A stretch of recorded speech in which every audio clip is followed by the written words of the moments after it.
nuestras áreas temáticas respecto a la perspectiva de género, nos toca abordar el tema de embarazo forzado en niñas y adolescentes, el cual va a ser a cargo de la doctora Rosa Garay Olivares, quien es abogada egresada de la Universidad Nacional Mayor de San Marcos, con formación en Derechos Humanos y Estudios de Género.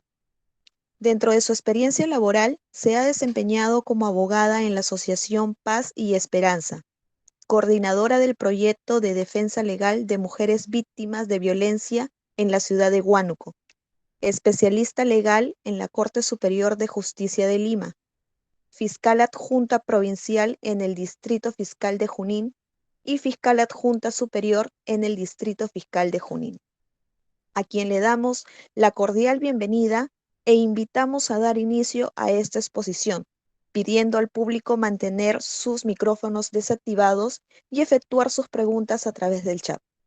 Doctora Rosa Garay, la escuchamos. Bien, muchas gracias. ¿Se escucha claro? Sí, doctora, se escucha claro. Perfecto. Bien. Bueno, buenas noches a cada una y cada uno de ustedes. Gracias también al Instituto Peruano de Estudios Jurídicos por la invitación. Esta noche vamos a compartir el tema de el embarazo forzado en las niñas y adolescentes. Entonces, en primer término, me gustaría, permítanme, voy a compartir la pantalla.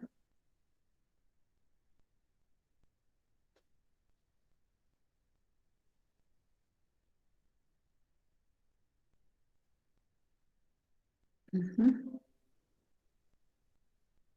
Bien.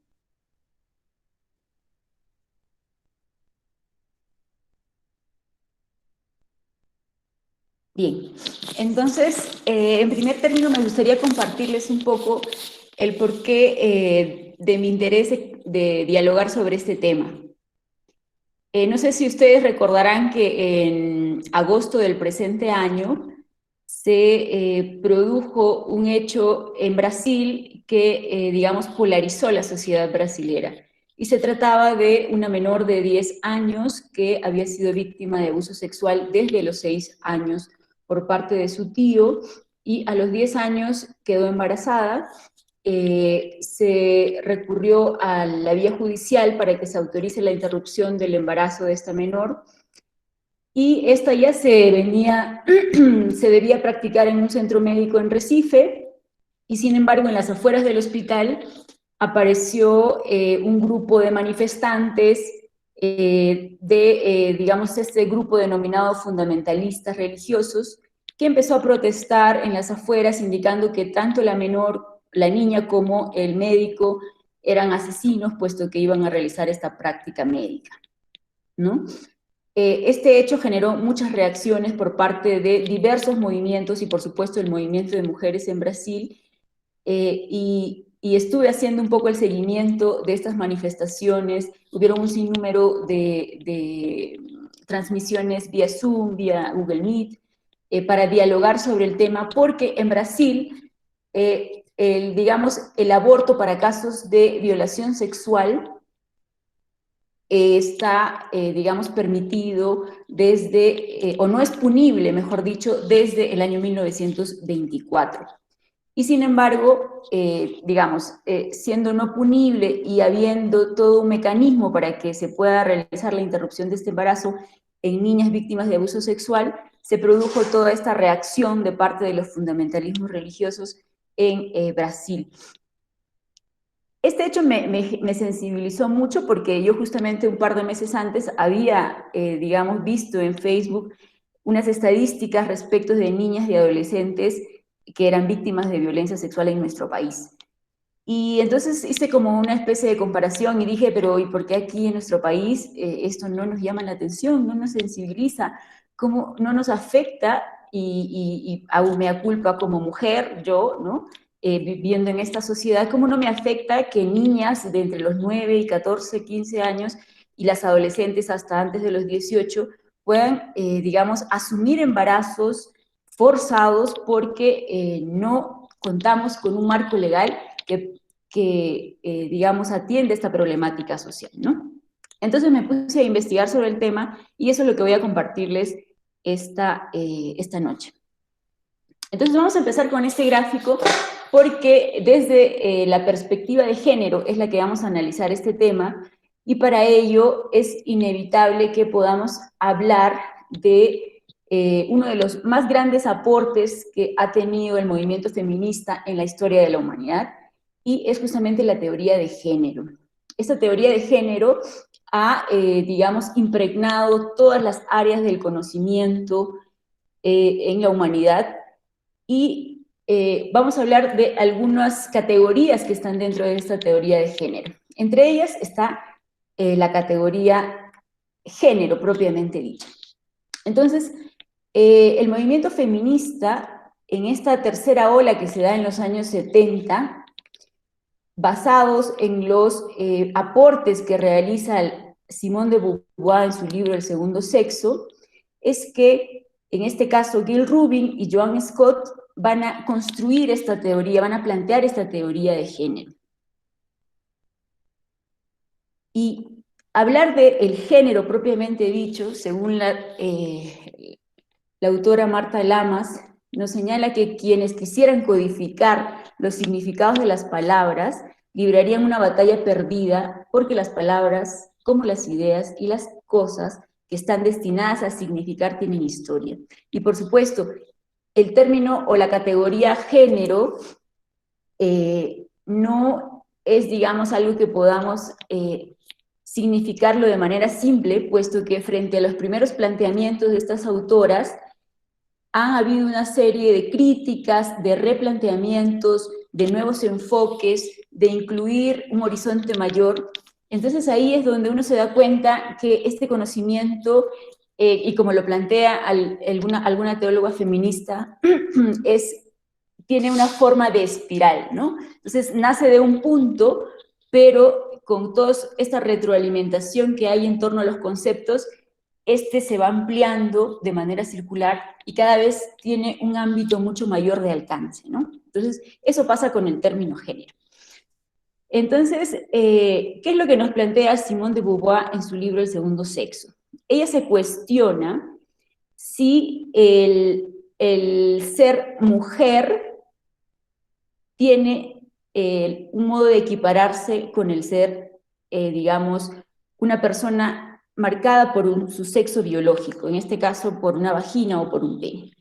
Entonces ella se pregunta, una cosa es que seamos hembras porque tenemos una vagina, y otra cosa es la denominación o la categoría de mujer, lo femenino, que, digamos, ella descubre que tiene una serie de connotaciones que se han ido, digamos, construyendo social y culturalmente.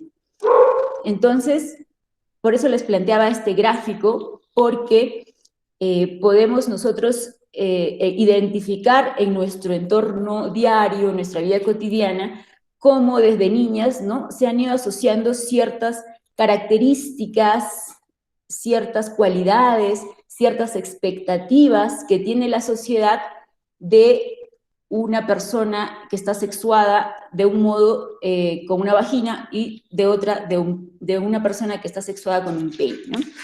Entonces a las mujeres se nos asocia con ciertas características como, no sé, la dulzura, la comprensión, se nos asocia también a roles establecidos como la maternidad, como la reproducción, como los cuidados, ¿no? Mientras que a los varones se tiene otras cualidades que los caracterizan, se tiene otras expectativas de ellos y se les, digamos, delega roles totalmente diferentes que a las mujeres. Bueno, esto está cambiando sin duda, ya podemos observarlo a nuestro alrededor, pero digamos estamos hablando de aquellos que desde niñas hemos ido, digamos, socializando de manera natural, entre comillas, ¿no? Entonces, esta categoría del género lo que ha permitido es que, según lo señalan algunos autores, ha permitido poder observar que en la sociedad cómo se relacionan estas, digamos, construcciones sociales de ser hombre y de ser mujer.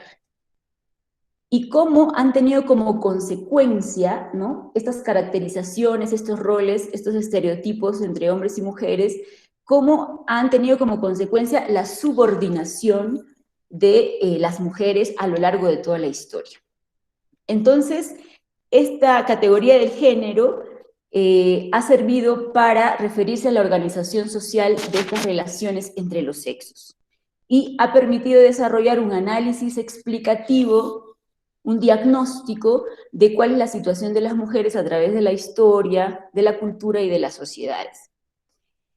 Esta categoría analítica es un término relacional, se ha venido usando como una forma de reemplazar al término mujer, o también se dice que de manera muy crítica que se ha reemplazado hablar del feminismo y de todas sus reivindicaciones y se ha utilizado un término técnico que podría ser el género, ¿no?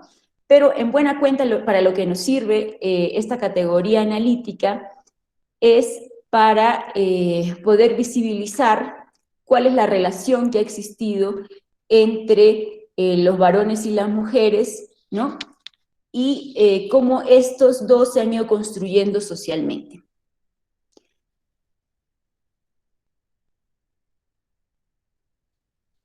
Bien, ahora, si el feminismo a través del género ha permitido visibilizar que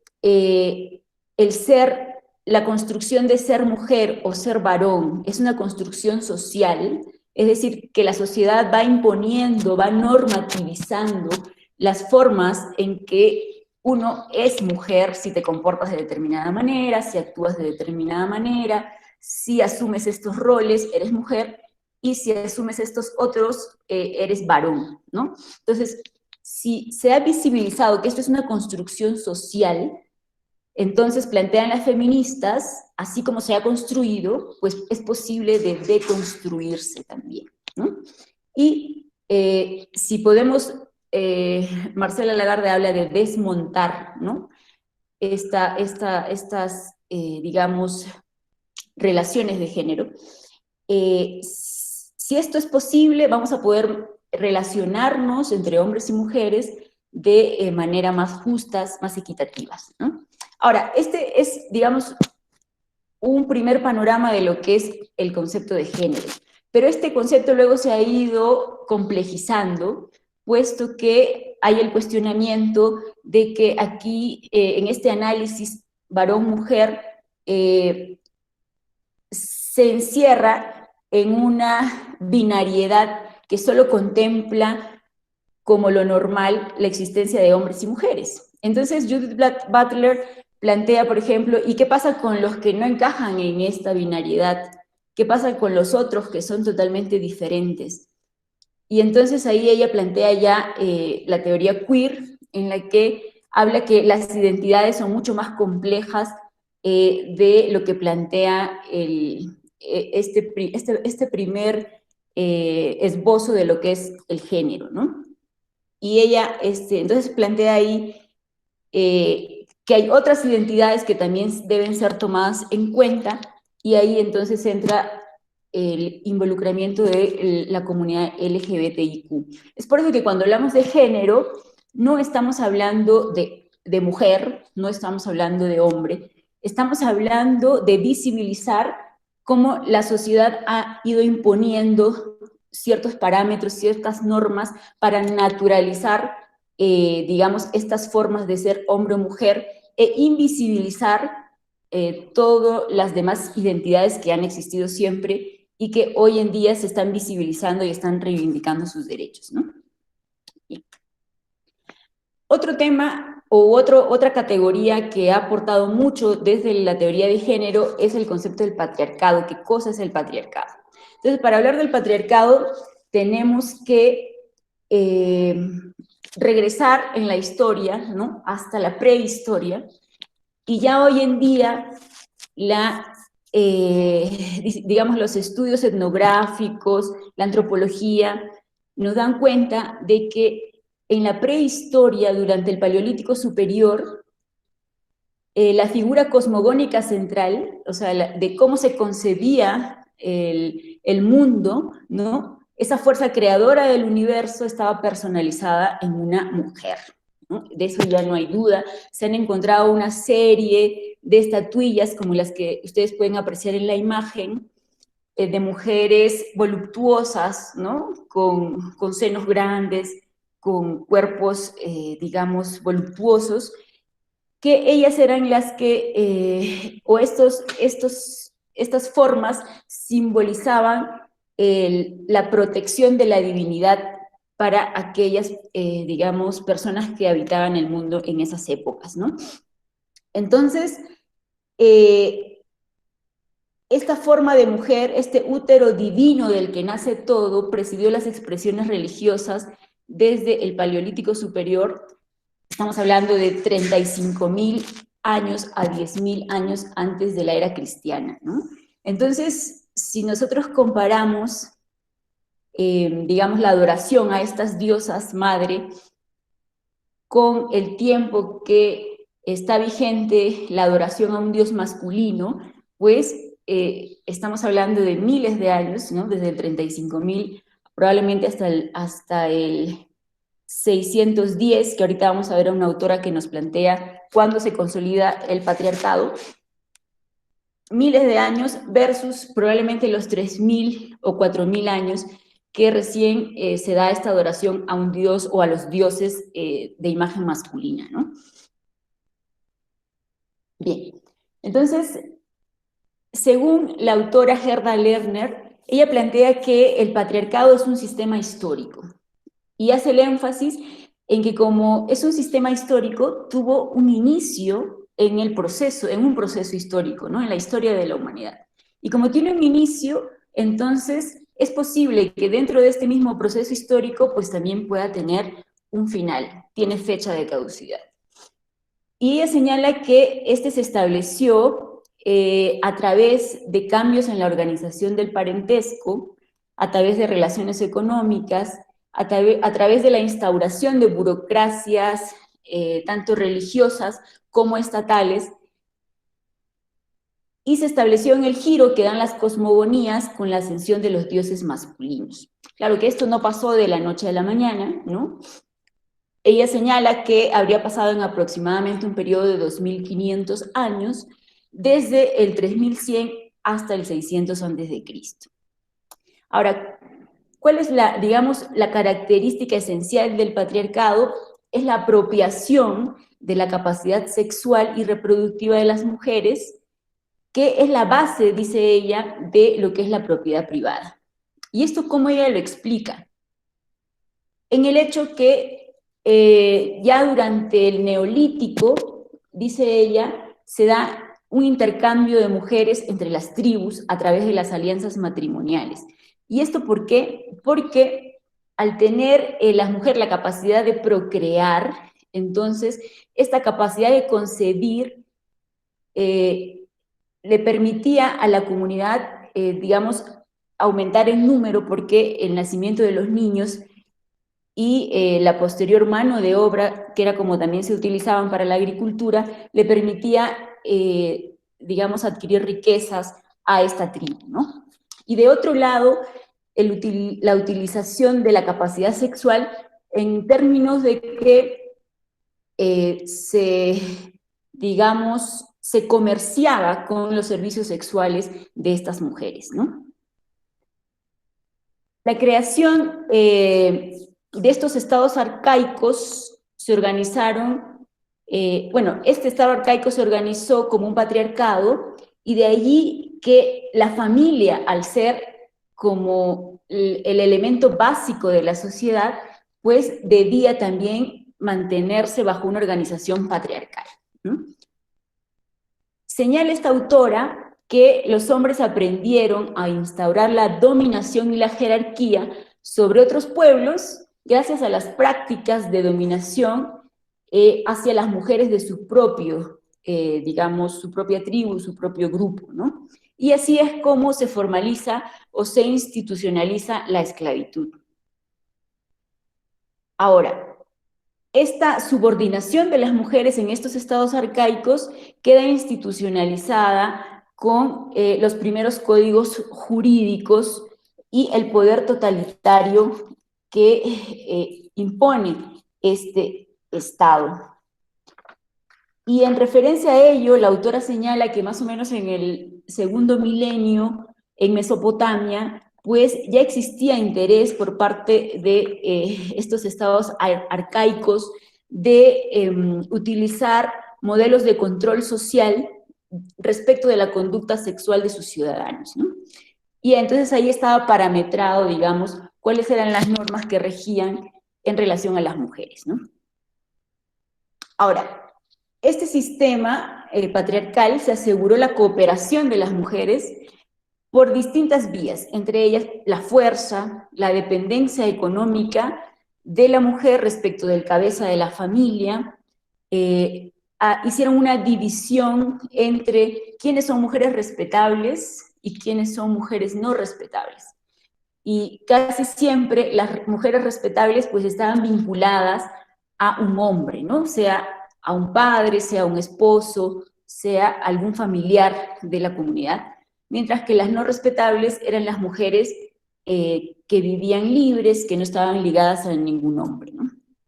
Ahora, pese a esta subordinación que ya existía a lo largo de este periodo que estamos mencionando, donde se fue construyendo el patriarcado, pese a ello, las mujeres todavía tenían digamos, ese poder metafísico femenino que las hacían como mediadoras entre lo humano y lo divino, ¿no? A través de funciones como ser sacerdotisas, videntes, adivinadoras y curanderas.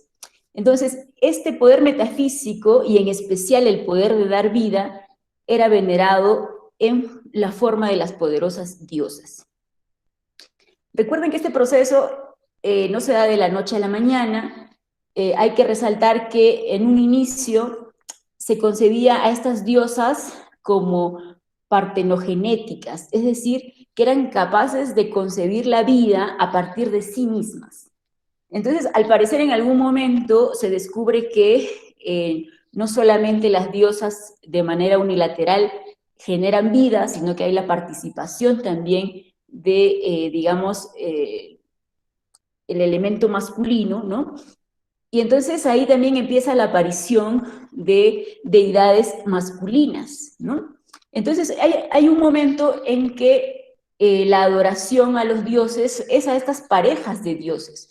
Y ahí justamente se resalta la función de controlar la fertilidad, que este era un poder de las diosas que se simbolizaba con el acto de la unión simbólica entre un dios y una diosa, porque en un templo se podía, y ustedes pueden verlo en las películas, por ejemplo, egipcias, ¿no? De Semana Santa, tenemos a un dios y una diosa dentro de un templo, y los dos están sus imágenes ahí, y, por ejemplo, estas prácticas hierogámicas que habían en Mesopotamia, que era justamente de estos matrimonios sagrados, ¿no? Entonces, ¿qué hace el patriarcado? Separa la sexualidad, entendida como el erotismo, de la procreación, con la aparición de una diosa para cada función. Entonces, esto lo podemos ver, por ejemplo, en las diosas griegas, ¿no? Entonces, ¿qué pasa? La diosa madre se transforma en la esposa o consorte del principal dios masculino. Ahora, cuando resurge el monoteísmo hebreo, y aquí hay que señalar antes de esto que en este proceso, poco a poco se va a ir dando el derrocamiento de estas diosas y se va a sustituir estas diosas por un dios dominante en estas sociedades del Próximo Oriente, ¿no?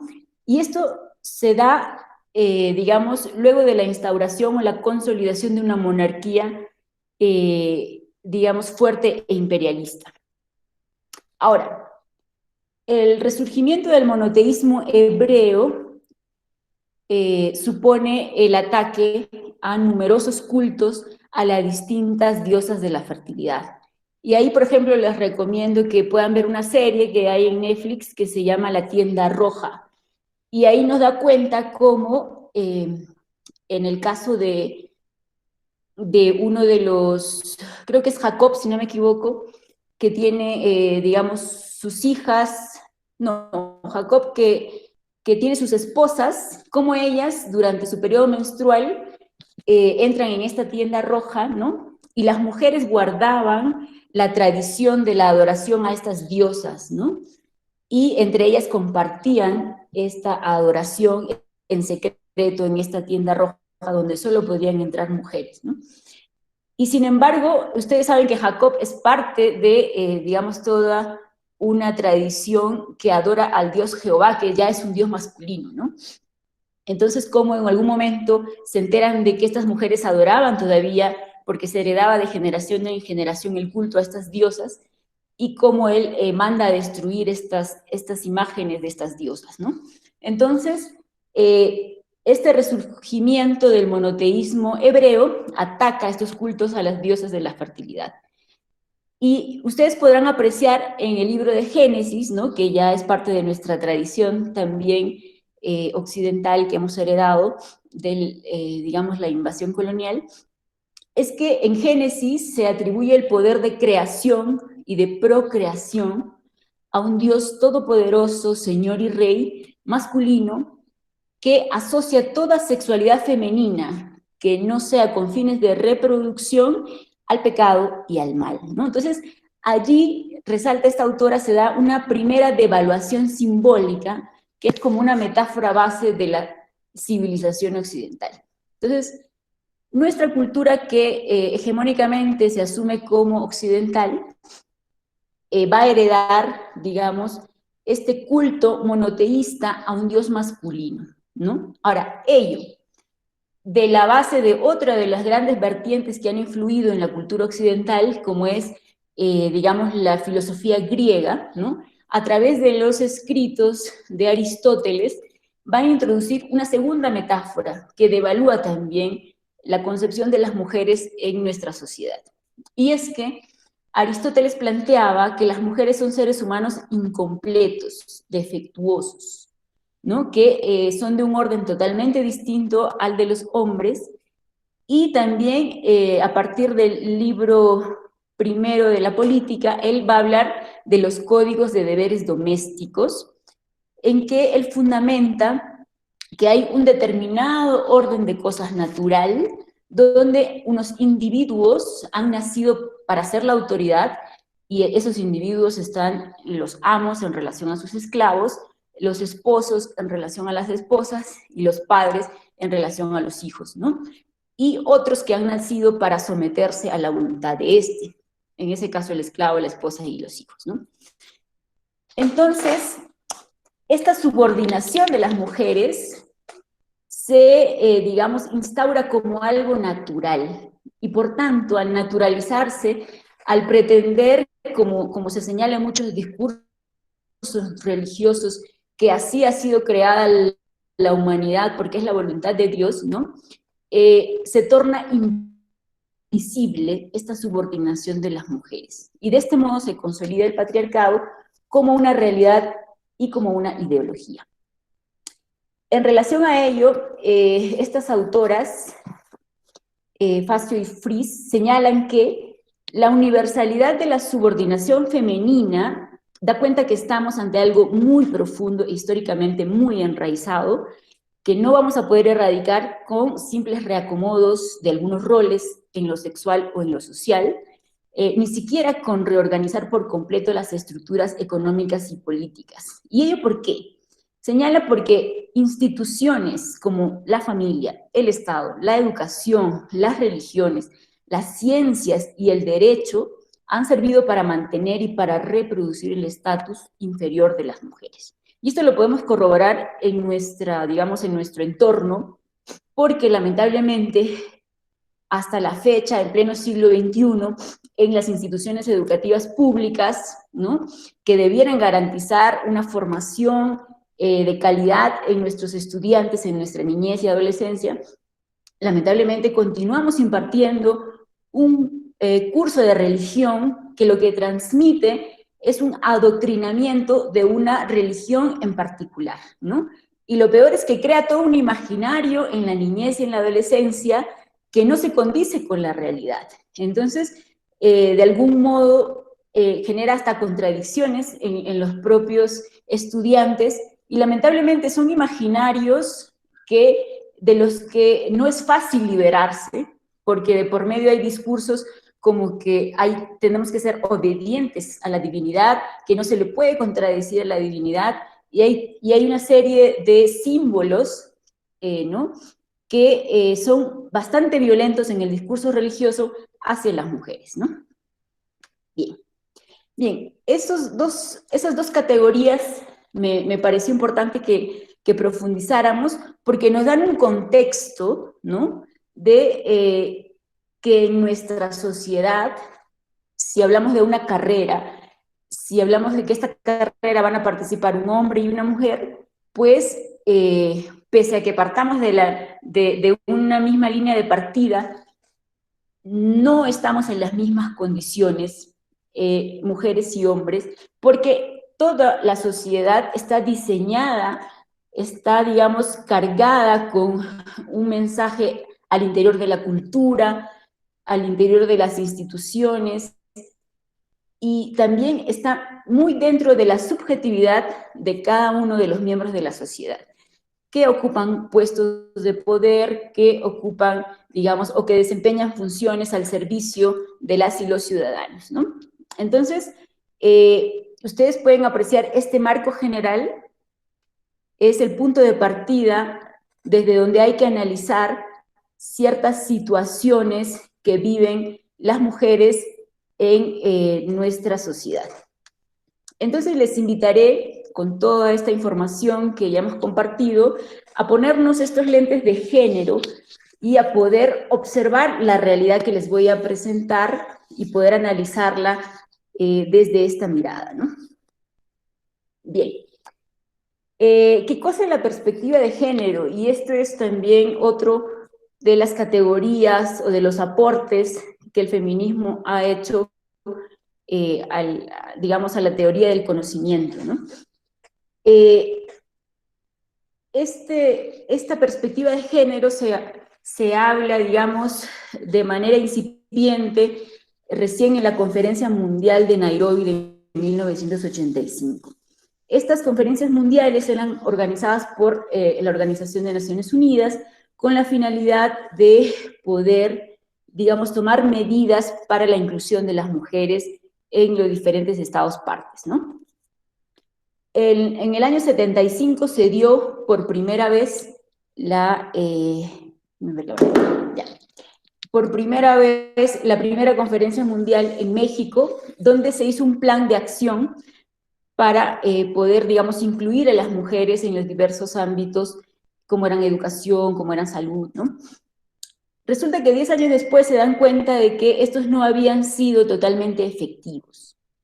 Entonces plantean que tenía que ser necesario de que se amplíen estas políticas, no solamente a aquellos ámbitos donde creían que la mujer participaba directamente, sino que tenían que implementarse en los diversos ámbitos de la sociedad. Entonces, de manera implícita, ya se estaba, digamos, introduciendo esta categoría o este planteamiento de la perspectiva de género.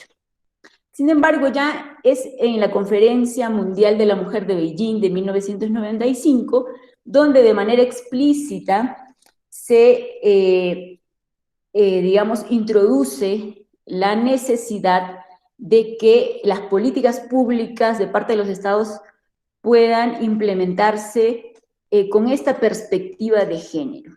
Es decir, que en todas las políticas públicas se pueda analizar cuál es, digamos, la situación de la mujer en una determinada área o un determinado proyecto, de qué modo se puede contrarrestar estas situaciones de desigualdad de las mujeres, cómo van a afectar los resultados, cuál es el impacto que van a tener estos proyectos en, digamos, la vida de las mujeres, ¿no? Y es así que a partir de esta conferencia mundial se instaura en los programas y actividades de las Naciones Unidas y se establece que también los estados partes tendrían que realizar sus políticas públicas implementando estos proyectos desde una perspectiva de género. ¿Qué es en buena cuenta la perspectiva de género? Es un punto de vista a partir del cual se visualizan los distintos fenómenos de la realidad de distinta naturaleza que tienen en cuenta las implicaciones y los efectos de las relaciones sociales de poder entre los géneros. Es una herramienta metodológica que ha sido acogida por los estados a nivel institucional para visibilizar y analizar las situaciones de discriminación que persisten contra las mujeres. Entonces, por ejemplo, ustedes recordarán que estaba prohibido para las mujeres que ingresaban a las Fuerzas Armadas, ¿no?, el que queden en estado de embarazo, que era una causal para que las expulsen, ¿no? Y se analizó en algún momento, ya desde una mirada de género, desde una perspectiva de género, que esta situación era discriminatoria para las mujeres, porque los varones también resultaba que pues eran padres mientras estaban cursando sus estudios en esas instituciones de las Fuerzas Armadas, solamente que ellos, por no, digamos, llevar el embarazo y porque eso no era visible a los ojos de las autoridades, pues no eran expulsados, a diferencia de las mujeres, de las que sí era visible, y entonces querían, digamos, expulsar a una de estas estudiantes, ¿no? Entonces, desde una mirada de género, desde un análisis desde la perspectiva de género, se advirtió que esta situación era discriminatoria para las mujeres, porque los hombres también, digamos, incurrían en esta situación y no por eso eran víctimas de esta sanción, ¿no?, o objeto de esta sanción. Bien. Debemos señalar que por primera vez la Corte Interamericana de Derechos Humanos, digamos, instaura o habla de la perspectiva de género en la sentencia del caso González versus México del año 2009, ¿no? Entonces, en esta sentencia, la Corte reconoce una discriminación estructural contra las mujeres por primera vez, ¿no?, en un tribunal regional como es la Corte Interamericana de Derechos Humanos, señala que esta discriminación estructural se da por un patrón de género y obliga o resalta la obligación de los estados de prevenir la violencia de género. Entonces crea una nueva gama de obligaciones para los estados porque visibiliza esta discriminación estructural contra las mujeres. Entonces, donde más énfasis hace la Corte respecto de esta perspectiva de género es en las reparaciones que tiene que implementar el Estado a favor de las, digamos, víctimas, en este caso, ¿no? Entonces, lo que señala es que tiene que remediar esta discriminación estructural contra las mujeres. Tiene que identificar y tiene que eliminar los factores que causan esta discriminación, teniendo en cuenta los diferentes impactos que la violencia tiene de manera diferenciada sobre hombres y mujeres. Y es curioso que algo, digamos, que en el ámbito del derecho penal, ¿no?, le indica al Estado que debe reestructurar sus políticas públicas para evitar la responsabilidad internacional y que no solamente debe aplicar políticas generales de prevención del delito, sino especialmente dirigidas hacia la prevención de los delitos de género. Y ahí señala que de manera particular tiene que considerar una perspectiva de género en las investigaciones penales. Esta sentencia de la Corte Interamericana de Derechos Humanos ha servido para que la Corte Suprema, en el Acuerdo Plenario 1/2011, introduzca esta perspectiva de género al analizar los casos de violación sexual que son, digamos, objeto de conocimiento por parte de la jurisdicción penal en nuestro país, ¿no? También la perspectiva de género ya ha sido objeto de pronunciamiento por parte del Tribunal Constitucional, donde efectivamente se ratifica en que es una herramienta metodológica, ¿no?, que debe ser empleada en el ámbito institucional, pero también en el ámbito privado, que ayuda a la materialización de las medidas públicas adoptadas para lograr una real igualdad en derechos entre hombres y mujeres. Dice que es un instrumento ético también que dota de legitimidad las decisiones institucionales, ¿no?, en aras de alcanzar una justicia más justa e igualitaria, y que es una nueva forma de análisis que evidencia cómo es que determinados hechos o situaciones afectan de manera distinta a hombres y mujeres, que propicia a su vez ajustes en las estructuras institucionales, así como la flexibilización en los procedimientos y las prácticas rígidas diseñados para el funcionamiento estatal.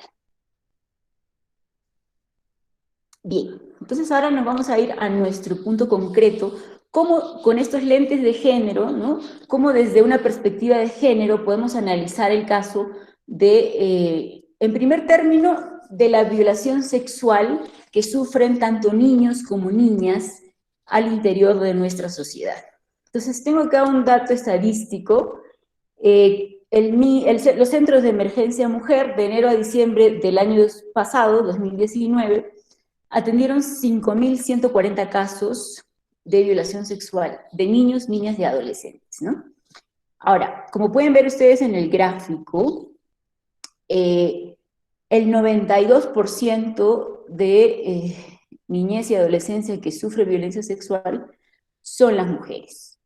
Si esto es un indicador que, digamos, nos da cuenta de un dato objetivo que corrobora lo que ya hemos analizado en la primera parte, que vivimos en una sociedad patriarcal que objetiviza, que cosifica los cuerpos de las mujeres, pues acá tenemos un dato que lo corrobora, ¿no? ¿Dónde hay mayor incidencia de estos casos? Lima, bueno, porque es la capital, hay más número de habitantes. Arequipa y Junín, ¿no?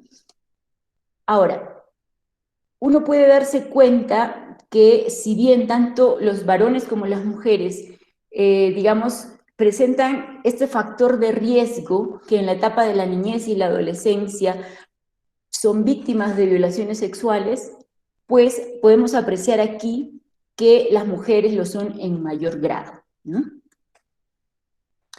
Ahora, ¿qué pasa cuando, y nos quedamos aquí, ¿no? ¿Qué pasa en el caso de los varones y las mujeres que son víctimas de violación sexual?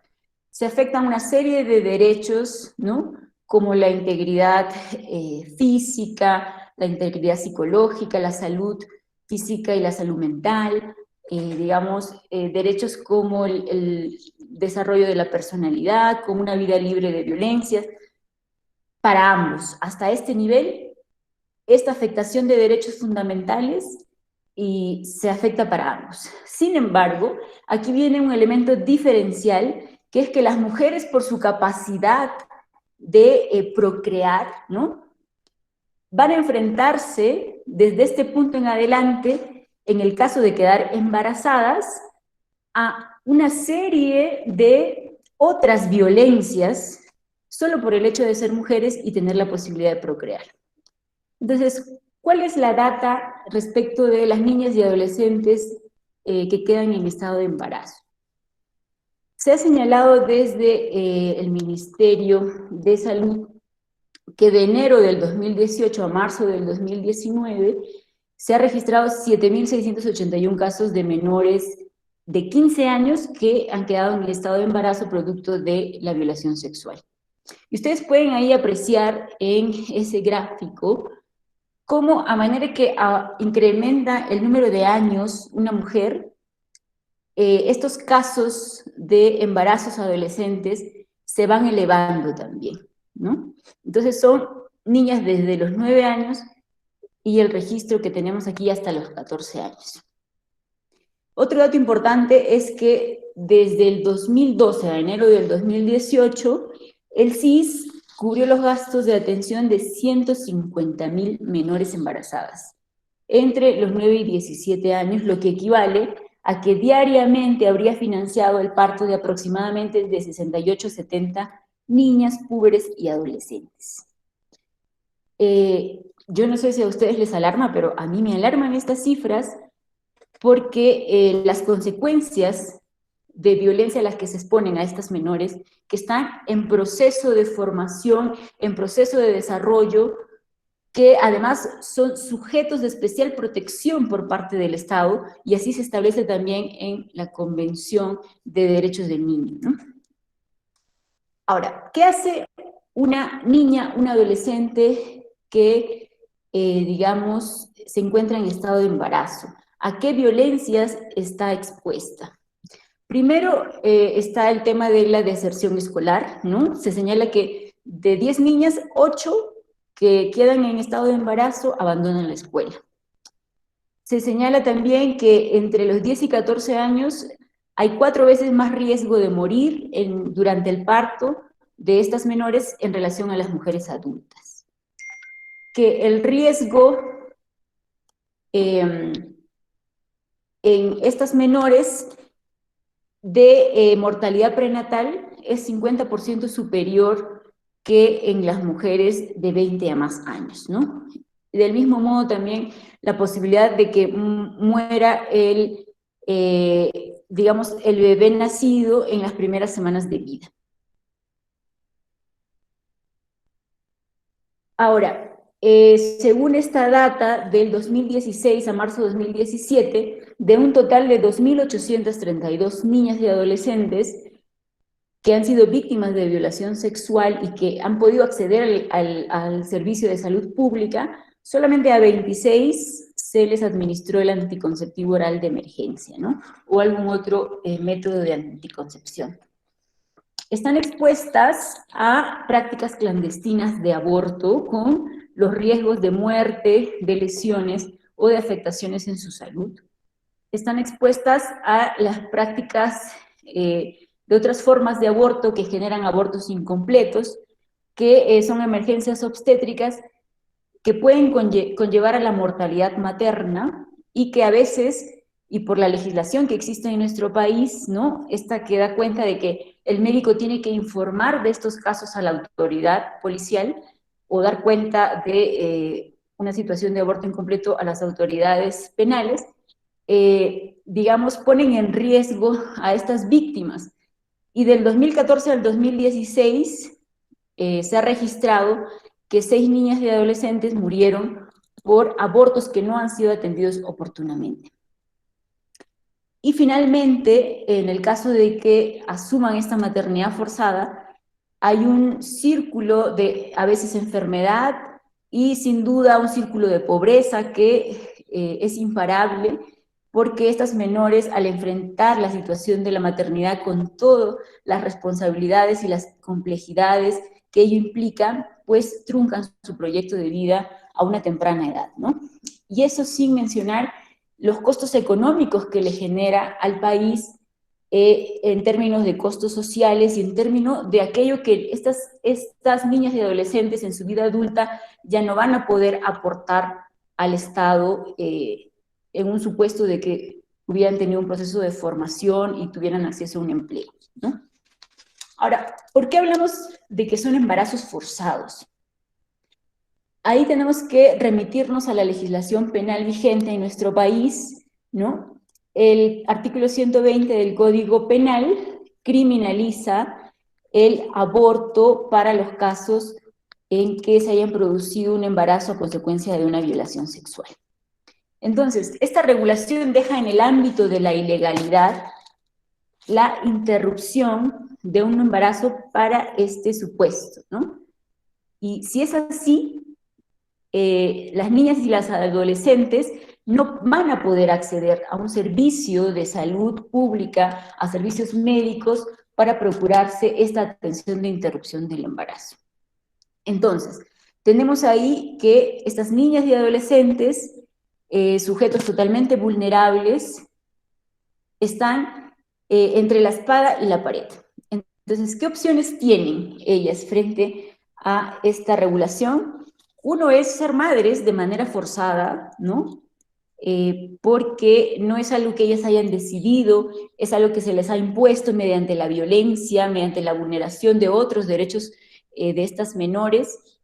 Y del otro lado, si alguna de ellas opta por, digamos, elegir no ser madre, y al margen de esta legalidad, porque ya es una práctica ilegal desde esta norma, pues va a exponerse a estas situaciones de abortos clandestinos, abortos incompletos, que finalmente afectan también otros derechos fundamentales de ellas.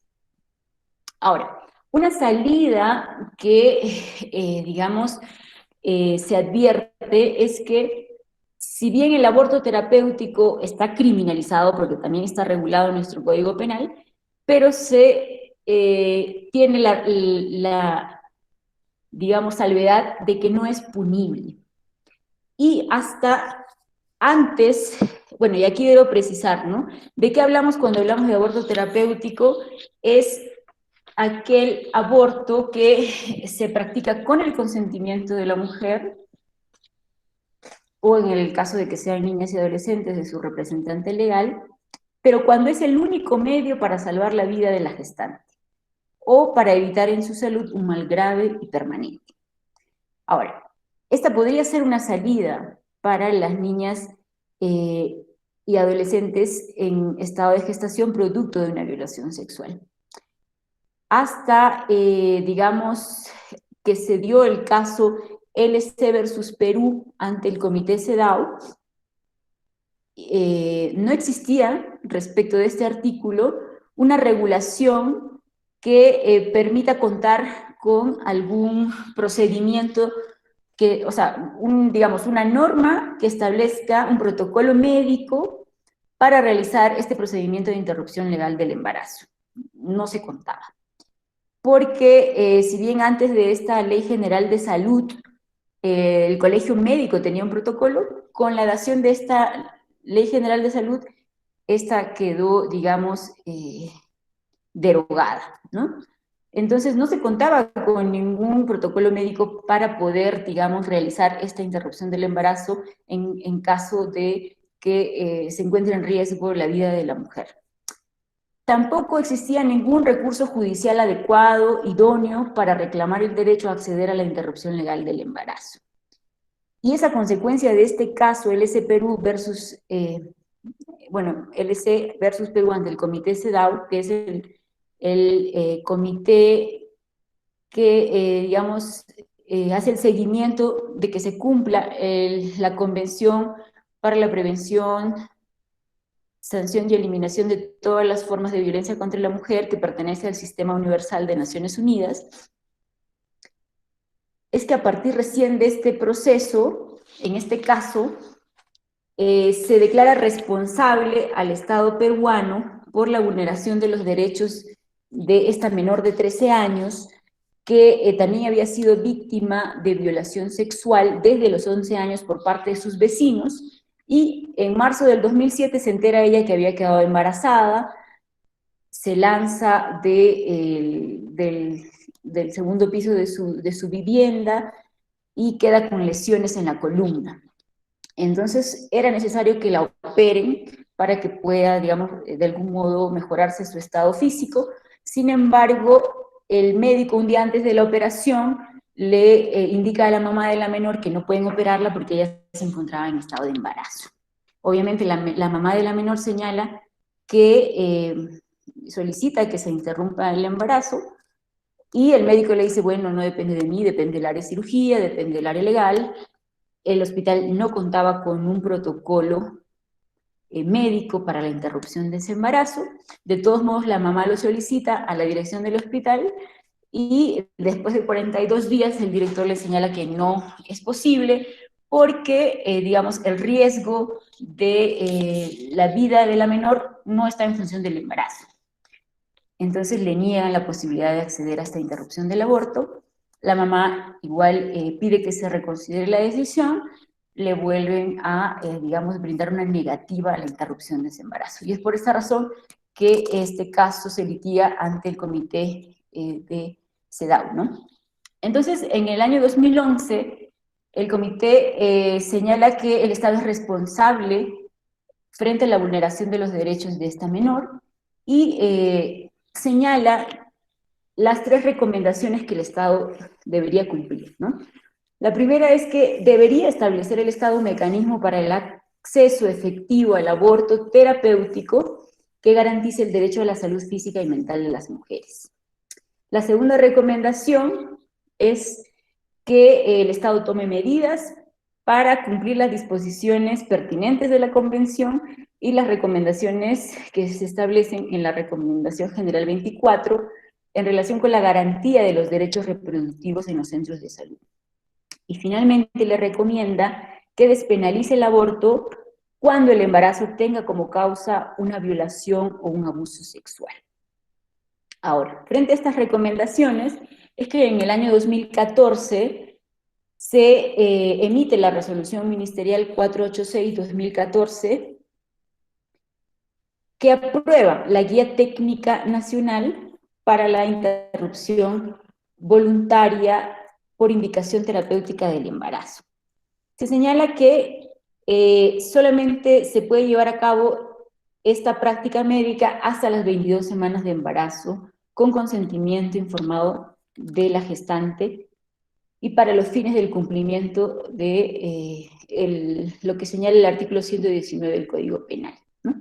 Entonces, con esta norma, lo que se busca es estandarizar los procedimientos de cómo se tienen que hacer en todos los hospitales, ¿no?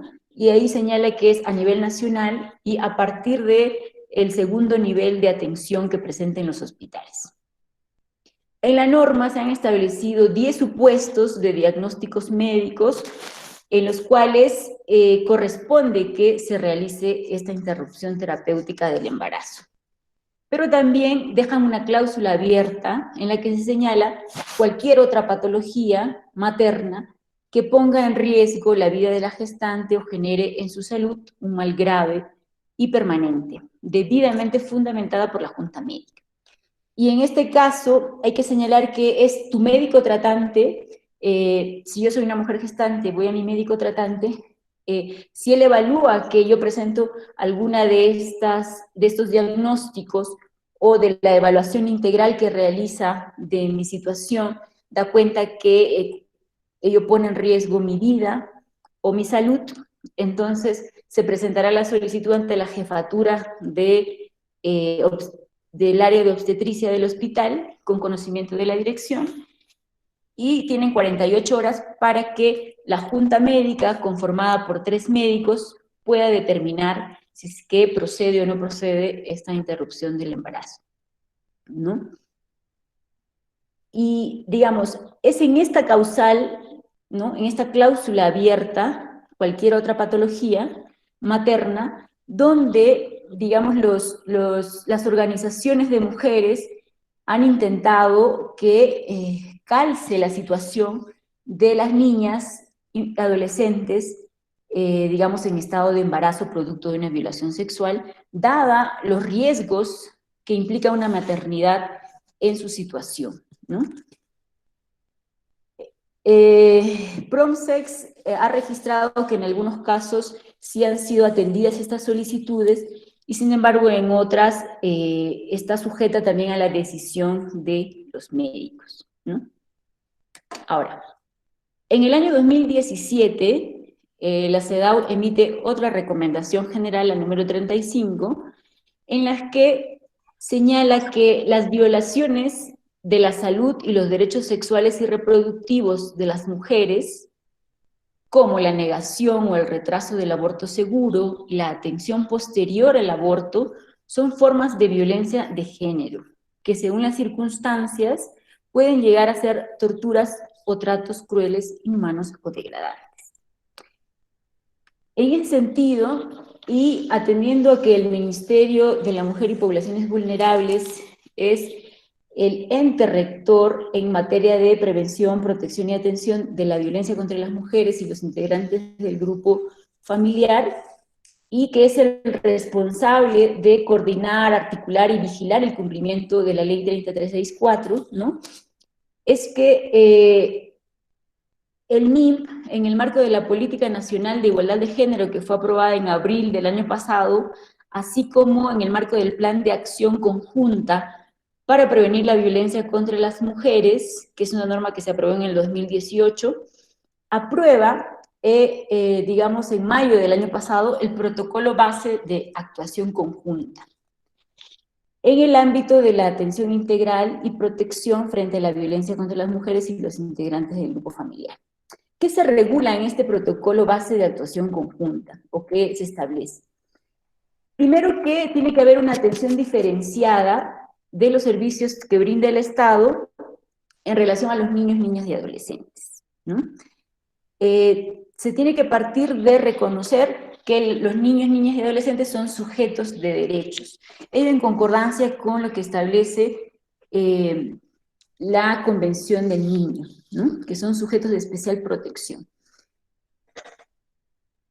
Precisa también este protocolo que en la atención de esta población prima el interés superior del niño y el principio de no revictimización. Ya sabemos que cuando hablamos del interés superior del niño, hablamos que frente a todas las medidas que se tomen por parte de la administración pública, los legisladores, a nivel administrativo, a nivel judicial, se tiene que dar prioridad a aquellas medidas que, digamos, vayan en beneficio de los niños, niñas y adolescentes, ¿no? Y finalmente lo que establece el protocolo es que debe tomarse en cuenta en todos los casos la opinión de la niña, el niño o el adolescente en función de su edad y de su madurez.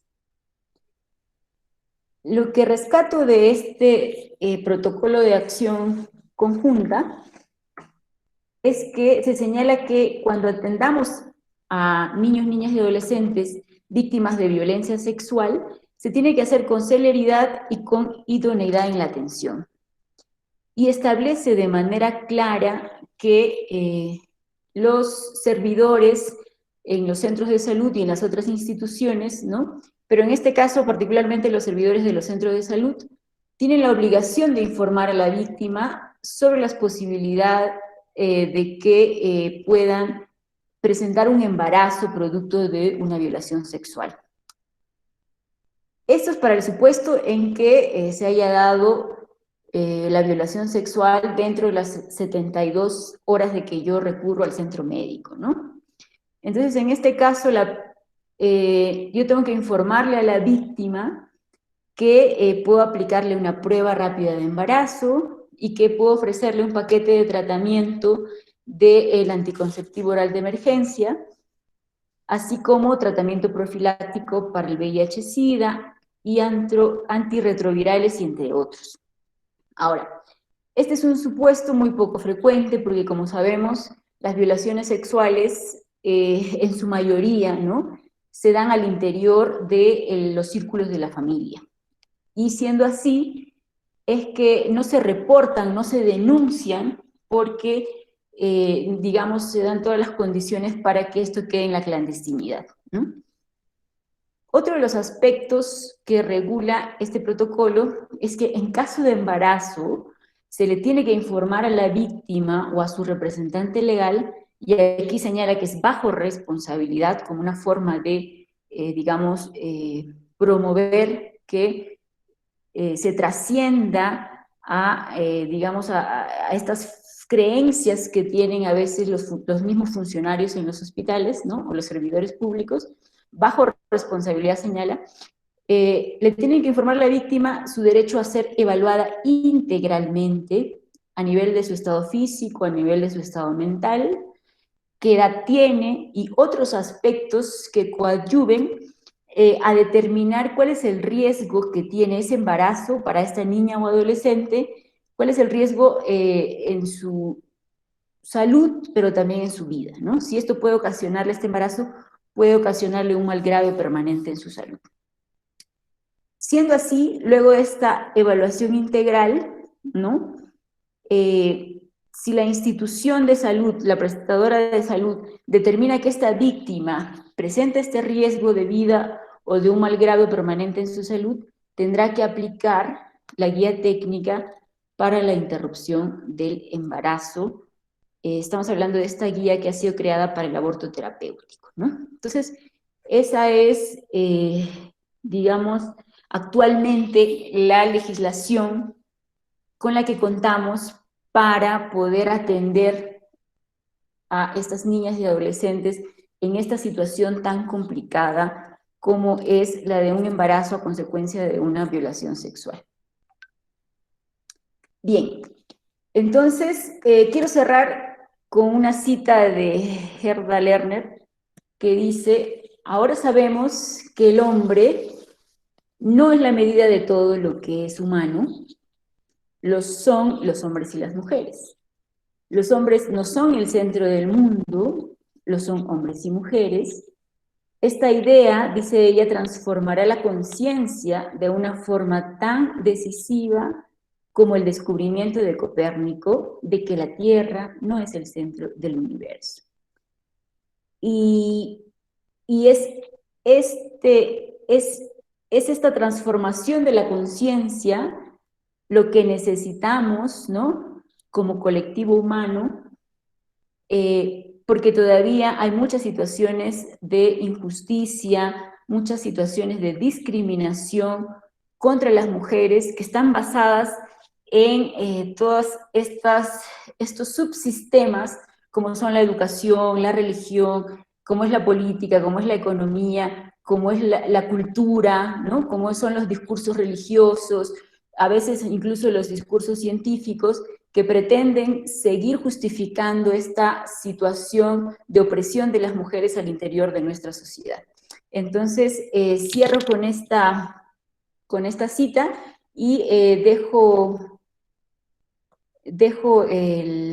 abierto el espacio para que podamos formular preguntas, comentarios, observaciones, y podamos participar y dialogar un poquito. Gracias. Antes de dar inicio o de revisar el chat, a ver si es que hay alguna pregunta del público asistente, queremos, a nombre del Instituto Peruano de Estudios de Derecho, agradecerle, doctora Rosa Garay, por su ilustrativa exposición y compartir sus conocimientos y experiencias profesionales respecto de este tema que es parte del día a día en nuestro país. Con mucho gusto. Gracias. Asimismo, queremos invitar al público que está participando, si es que desea formular alguna consulta, por favor, pueden hacerlo a través del chat. Esperamos unos minutos, doctora, de repente alguien se anima a realizar alguna pregunta. Sí, no sé qué tan factible también si pueden abrir su micro, ¿no? Tal vez es más rápido. Claro que sí, sí, también.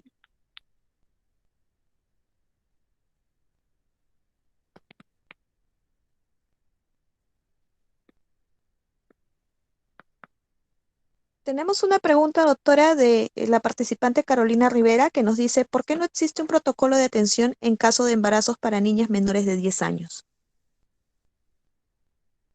Bien. Bueno, en realidad lo que tenemos es esta guía técnica, ¿no? Para interrupción del embarazo en casos de aborto terapéutico, o sea, cuando se pone en riesgo la vida o la salud de la gestante, ¿no? En general, que es en realidad para las mujeres de todas las edades. Ahora, lo que tenemos de novedoso son estas resoluciones del Ministerio de la Mujer que nos dan cuenta de cómo se tiene que intervenir desde, bueno, en realidad ahí es amplio, ¿no? Desde de la Administración de Justicia, desde los SEM, pero de manera particular desde los centros de salud, cómo se tiene que intervenir cuando acude una niña o una adolescente que ha sido víctima de violación sexual, y ahí es donde tiene que haber esta información que se le tiene que brindar respecto a la posibilidad de ser evaluada integralmente para determinar si presenta estos factores de riesgo en su salud o en su vida, y se le pueda así aplicar esta guía técnica de interrupción del embarazo terapéutico, ¿no? Entonces, no hay de manera singular para las menores a los 10 años, pero esta puede ser aplicada a las mujeres de todas las edades, en realidad. Tenemos otra pregunta de la participante Yubitsa Tejada, que nos dice: ¿qué significa que falten kits de violación en las diversas zonas? ¿Cómo se hace el conteo o a quién se le solicita este kit? Bien, justamente es sobre estos kits, el Ministerio de Salud tiene una directiva en particular, ¿no? En este protocolo que yo les he comentado, que es el de actuación conjunta, estos kits tienen que tener, como he mencionado, implica que cuando una menor víctima de violación sexual acude a una instancia estatal, ¿no? Se le tenga que, digamos, informar que tiene la posibilidad de acceder a una prueba de embarazo para verificar si producto o no de la violación ha quedado en estado de gestación, se le administre el anticonceptivo oral de emergencia, ¿no? Si es que estamos dentro del plazo de las 72 horas que se haya producido esta violación, porque ustedes saben que el efecto de este anticonceptivo oral de emergencia es solamente hasta o dentro del plazo de 72 horas, que se le administre estos antirretrovirales, digamos, para prevenir que si la persona que la violentó sexualmente presentaba esta enfermedad, evitar que pueda contagiarse, y otros elementos que señala esta directiva del Ministerio de Salud, ¿no? Entonces, ahí yo asumo que es un tema de falta de implementación, ¿no? Como ustedes saben, son normas que se han implementado recién en el 2019 y por tanto, digamos, llegar a nivel nacional están todavía en esta fase de implementación, pero ya desde que nosotros como ciudadanos y ciudadanas tomamos conocimiento que existe esta normativa, existen estas obligaciones por parte de los servidores y servidoras públicos, entonces ya tenemos que estar informados y acompañar, digamos, en este proceso a las víctimas de violación sexual y exigir que se cumpla esta normatividad, ¿no? Y es ahí donde ellos tendrán que ya informar si cuentan o no cuentan, o buscar de donde tengan que buscar para poder cumplir con estas normas que ha establecido el Ministerio de la Mujer, ¿no? Y el MINSA, claro.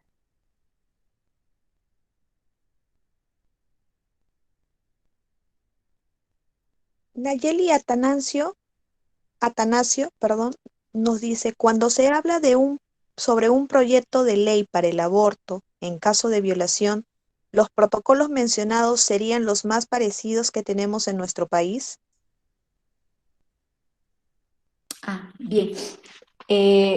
Bueno, respecto de los proyectos de ley que se han planteado, ya tenemos claro que las recomendaciones del Comité CEDAW, bueno, de la CEDAW, una de las recomendaciones es que se despenalice el aborto para estos casos de embarazos, productos de una violación sexual, ¿no? Y sin embargo, miren, en el año 2015 se presentó el proyecto 389-2014 que contaba con, digamos, la aprobación o la opinión jurídica favorable del Poder Judicial, del Ministerio Público, de la Defensoría del Pueblo, de la Organización de Naciones Unidas, del Foro Social de Salud, y sin embargo, archivaron este proyecto en el año 2015. En el año 2016, en octubre, se volvió a presentar un proyecto basado en el anterior y sin embargo este no ha sido puesto al debate por el Congreso. En ese sentido, el Estado está incumpliendo una, digamos, recomendación de esta instancia internacional, pero más allá de eso, ¿no?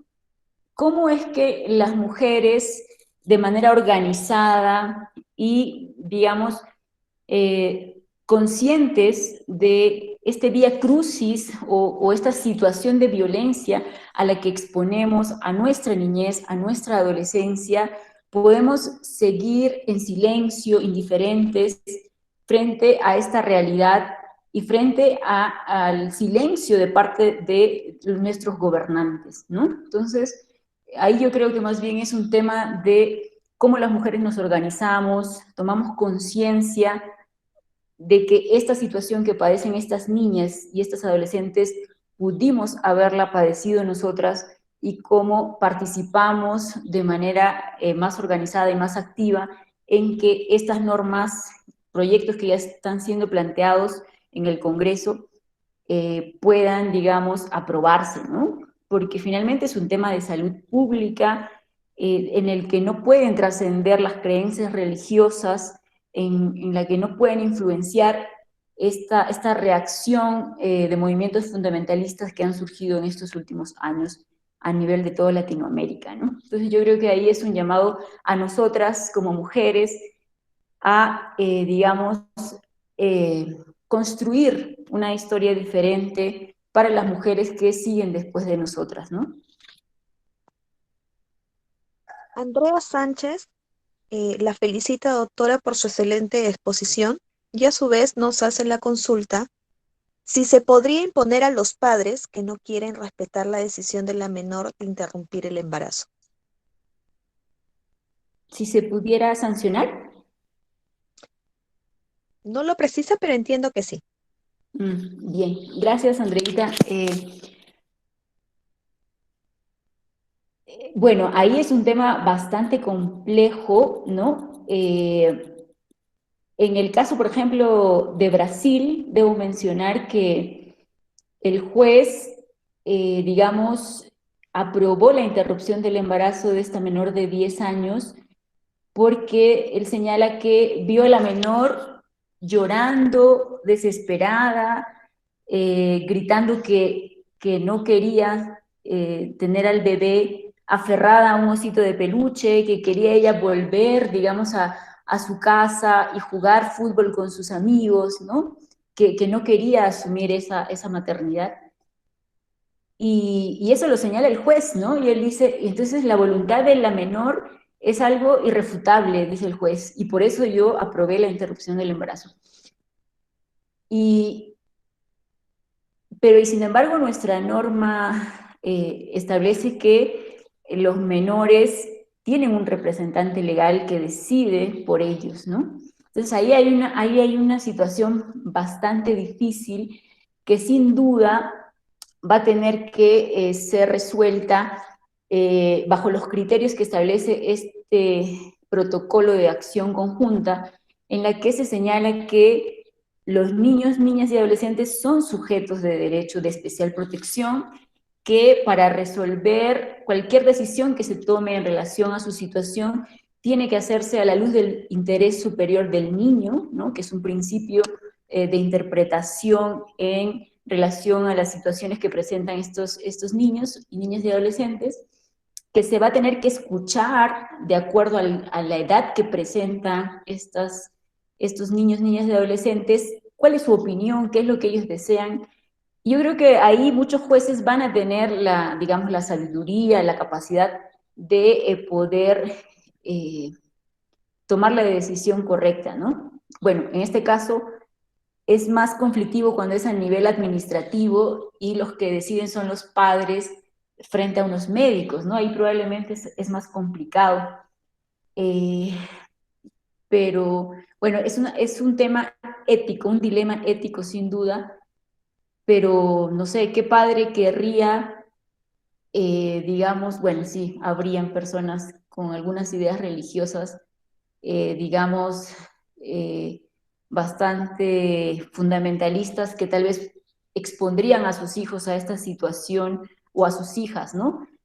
En verdad es un tema muy, muy complicado y que, bueno, sería interesante que podamos trabajarlo, profundizar y no sé, que haya tal vez una institución que en estas situaciones tan conflictivas, ¿no? Donde hay estos conflictos que los padres pudieran tener con sus creencias religiosas, pudieran de manera más objetiva tomar la decisión que vele la mejor protección para estas menores niñas sobre todo, ¿no? Porque ya las adolescentes, digamos, tienen más claridad y podrían, digamos, ser más escuchadas respecto de la decisión que tomen, ¿no?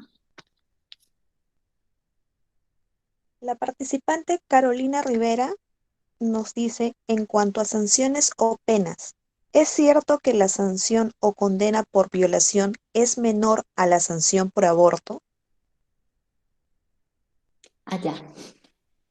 En realidad no, porque si podemos ver los PPTs que les compartí, en el caso del aborto por causal de violación sexual, es una pena simbólica la que se ha establecido, ¿no? Es de 3 meses de, señala, pena privativa de libertad. En realidad es una pena simbólica y que probablemente no se va a efectivizar en el caso del aborto, porque, digamos, los jueces tienen la facultad de, si la pena es menor a 4 años, de suspender la pena, ¿no?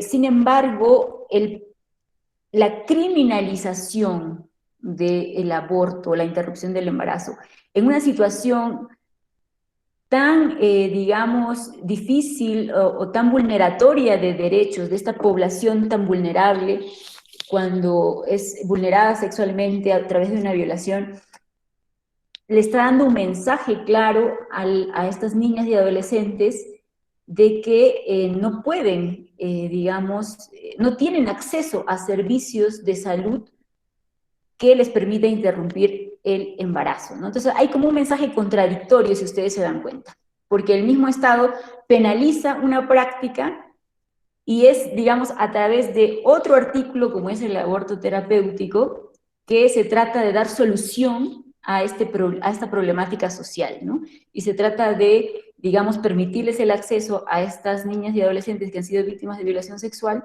a esa interrupción del embarazo. Entonces, ahí hay un mensaje contradictorio y ustedes ahí podrán corroborar aquello que hemos dicho respecto del patriarcado, ¿no? Como a veces no solo la familia, no solo los discursos religiosos, sino también el propio Estado continúa manteniendo todo un diseño de la sociedad que vulnera los derechos de las mujeres y las discrimina exponiéndolas a situaciones de violencia, ¿no? Entonces, ese es un hecho sobre el que tenemos mucho que hablar, que tenemos que llamar la atención. No es posible que en pleno siglo XXI todavía el propio Estado siga manteniendo una estructura, en este caso legal, en este caso de limitar el acceso de las niñas y adolescentes que han sido violentadas sexualmente por la regulación que presentan aún, ¿no? Entonces, porque si ustedes se dan cuenta,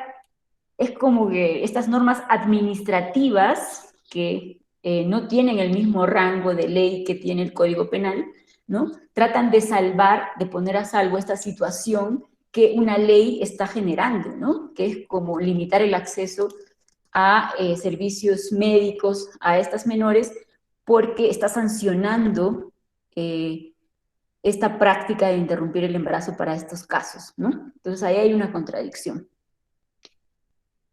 Eso. Jimena Salinas nos hace 2 preguntas. La primera es, ¿está de acuerdo con la teoría Queer, teniendo en cuenta que invisibilizan la realidad biológica de la mujer, sabiendo que nuestra opresión es por nuestro sexo? Y 2, ¿considera que el aborto debe ser legal en cualquier situación? Bien. Bueno, lo que hace la teoría queer es un poco visibilizar en otro nivel, ¿no? Lo que en su momento visibilizó la categoría del género, ¿no? Entonces, digamos, si el género visibilizó que las formas de ser hombre y de ser mujer en una sociedad son construcciones sociales, ¿no? Lo que hace la teoría queer es, digamos, abonar a esta inicial visibilización que hay otros elementos que también son parte de una construcción social. Entonces, por ejemplo, la heteronormalidad que rige la sociedad. Es decir, que la única norma que existe digamos, en las relaciones es que te puedes relacionar un hombre con una mujer. Eso es una norma, por eso es la heteronormatividad. Y ella dice que esto también es una construcción social, ¿no? Que, digamos, también se visibilizan que la homosexualidad también ha sido parte de una construcción social. Y cómo es que esta mirada desde el género inicial, ¿no? De que se ha construido a hombres y mujeres, excluye a otros sujetos que salen de esta binariedad hombre y mujer.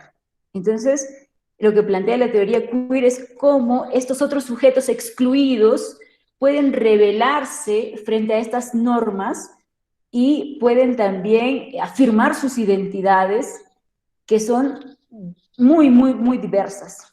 Porque recuerden ustedes que un sujeto no solamente es hombre o mujer, hay otras categorías que nos traspasan de manera transversal, como es la clase, como es la etnia, como es la edad, como es la identidad sexual, ¿no? Entonces, las identidades son algo bastante complejo. Y lo que hace la teoría queer es justamente, digamos, rechazar esta binariedad que solamente existen estas formas de ser hombre o mujer y visibilizar a estas otras diversidades de identidades, ¿no? Sexuales. Y la otra pregunta, respecto del aborto para todos los casos. Bueno, yo no sé cómo lo vean ustedes, pero si yo tomo conciencia de que históricamente, ¿no?, se ha ido construyendo estos discursos religiosos, culturales, filosóficos, científicos, que han tratado de justificar que yo como mujer soy un sujeto subordinado, menor, en relación a los varones, y que se ha, digamos, cooptado o se ha cooptado mi sexualidad y mi capacidad reproductiva desde tiempos muy lejanos en la historia y que de ellos se han beneficiado en esta sociedad patriarcal, pues si yo tomo conciencia de ello y tomo conciencia que todo este marco, digamos, de estructuras sociales que subordinan a la mujer es algo injusto, entonces no tengo otra salida que admitir que nosotras, mujeres, somos sujetos de derechos en igualdad con los varones y que mi capacidad de procrear no me puede hacer víctima de una serie de injusticias como las que ya les he mencionado, ¿no? En el caso en que yo no deseo asumir un acto, digamos, de tanta responsabilidad, de tanta envergadura y de tanta trascendencia en muchos ámbitos de mi vida como es la maternidad. Entonces, ahí creo que hay un tema que tenemos que dialogar las mujeres, es que la maternidad nos ha sido muy romantizada, ¿no? Entonces, nos han creado una serie de dibujitos en torno a la maternidad y a veces no somos muy conscientes de todo aquello que implica asumir una maternidad desde nuestros procesos fisiológicos, los cambios en el cuerpo, los cambios en la psicología, en la salud mental, después el tema de los cuidados, el tema de los tiempos, máxime si estamos aún en una sociedad patriarcal donde los padres en buen porcentaje todavía no asumen esa corresponsabilidad de asumir la paternidad con las mujeres, ¿no? Entonces, no es algo romántico, no es que hoy voy a ser mamá y qué lindo, no. Si ustedes conversan sinceramente con sus mamás, con sus abuelas, sus tías, sus amigas, van a poder ver, digamos, lo fuerte que es ese proceso de asumir una maternidad, lo impactante que es en tu vida, en todas las áreas físicas, mentales, de tiempo, de libertad, económicas, ¿no? De poder desarrollarte personalmente. Es tan fuerte que de ningún modo podemos imponerle a una mujer que asuma una maternidad que no desea. Entonces, en ese sentido, y por todo lo que les he ido comentando, por supuesto que yo estoy de acuerdo en que se despenalice el aborto y que se estatúen reglas claras respecto de hasta qué fecha, bajo qué criterios y en qué condiciones, porque si ustedes ven las cifras de mujeres que fallecen año a año en el mundo por causa de estos abortos clandestinos, inseguros, o de estos abortos que son incompletos y que no son atendidos debidamente en, digamos, los centros de salud, porque hay una norma que da cuenta que los médicos, más allá del secreto profesional que deben de guardar al atender a sus pacientes, tienen que informar a las autoridades de que se ha practicado un aborto incompleto, y este ha quedado incompleto. Entonces vulnera, por supuesto, los derechos de las mujeres en nuestra sociedad. Digamos, es una situación que todavía las discrimina porque ellas sí tienen una capacidad de procrear que los varones no tienen, y por tanto el Estado tiene que prever cómo, digamos, crear todos los mecanismos para poder atender cada una de estas necesidades singulares que tienen las mujeres que no tienen los varones, ¿no? Entonces, ahí hay un sinnúmero de puntos que tendrían que analizarse para despenalizar el aborto en todos los casos, y hay que recordar que siempre es algo voluntario, jamás va a imponerse la práctica de un aborto a alguien que no desea hacerlo, ¿no? Entonces, por ejemplo, ahí la sentencia Octavia Morillo versus Costa Rica es clara en señalar que si bien el concebido tiene que ser protegido, pero se tiene que considerar que hay un tema de gradualidad en cuanto al desarrollo de esa vida, que si entra en conflicto, ¿no?, con el derecho a la vida o con el derecho a la autonomía de las mujeres, esto tiene que ser analizado. Entonces, ya este Tribunal Internacional ha señalado que, digamos, en abstracto no podemos proteger al concebido, y que si es, digamos, la salvaguarda del concebido en relación con la vida, con la integridad o con el derecho a la autonomía de las mujeres entra en conflicto, pues habrá que analizar este conflicto y habrá que, digamos, regularlo de tal manera de que no se salvaguarde en abstracto una vida que está en proceso, ¿no?, frente a los derechos que asiste a una persona que ya, digamos, es acreedora de todos sus derechos porque ya es un ser humano, ya es una persona plenamente, ¿no? Entonces, ahí es claro, ya a nivel internacional no hay duda, y por eso las recomendaciones que hacen las diferentes instancias internacionales de que se tiene que despenalizar el aborto para estas situaciones más delicadas, como en casos de violación sexual, pero en general, ustedes saben cuántos países ya tienen esta regulación que de algún modo protege este derecho a la autodeterminación de las mujeres, pero siempre las regulan, ¿no? Considerando temas éticos, considerando temas morales, eh, pero protegiendo también estos derechos de las mujeres. La participante Silvia Arauz nos señala, en el derecho comparativo, ¿qué país se encuentra más avanzado a nivel de defensa de los derechos sexuales de las mujeres?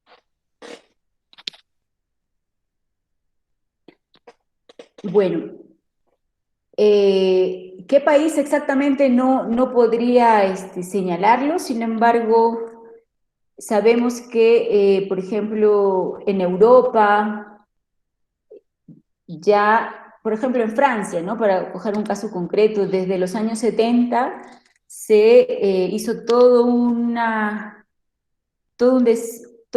digamos, un proceso de acción por parte de las mujeres que llevó a cambiar su legislación, ¿no?, para que se pueda despenalizar el aborto, ¿no? Entonces, miren, desde los años 70.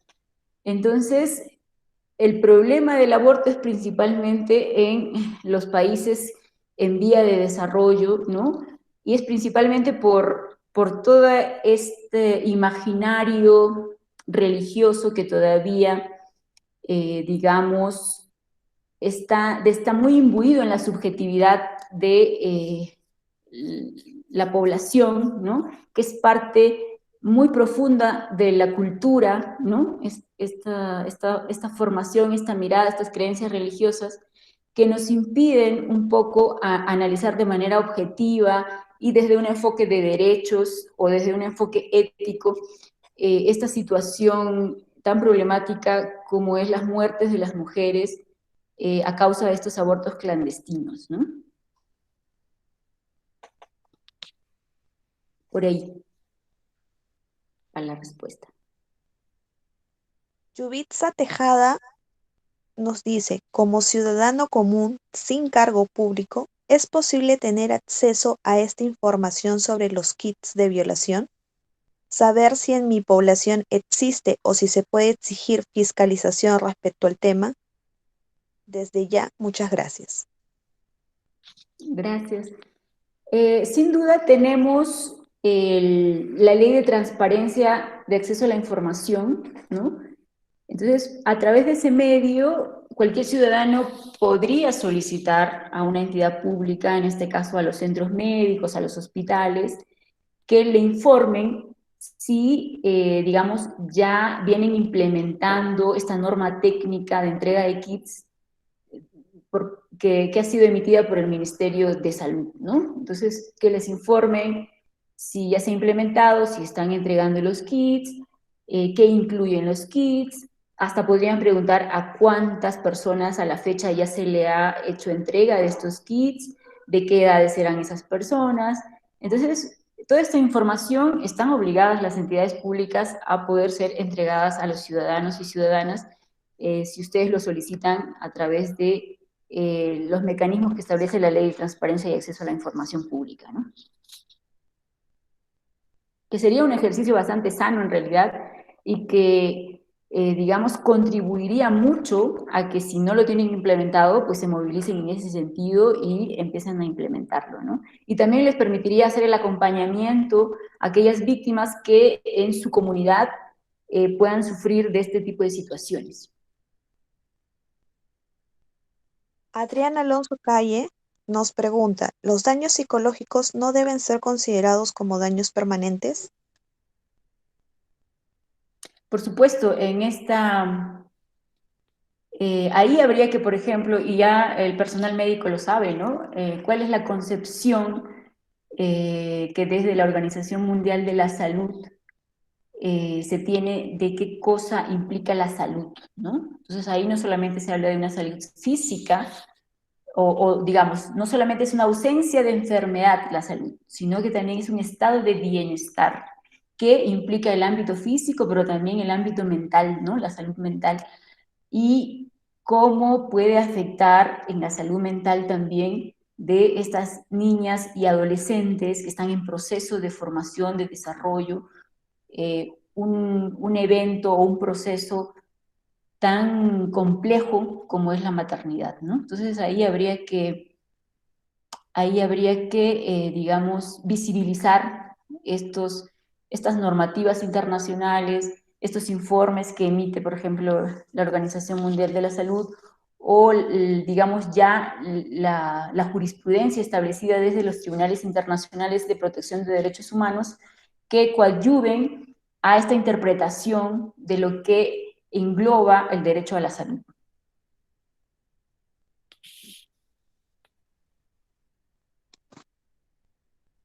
Sol Inga nos pregunta, ¿cuál fue la razón para que se forme el movimiento Con mis hijos no te metas, siendo una oposición notable a las políticas públicas que proponía el gobierno en cuanto al enfoque de género?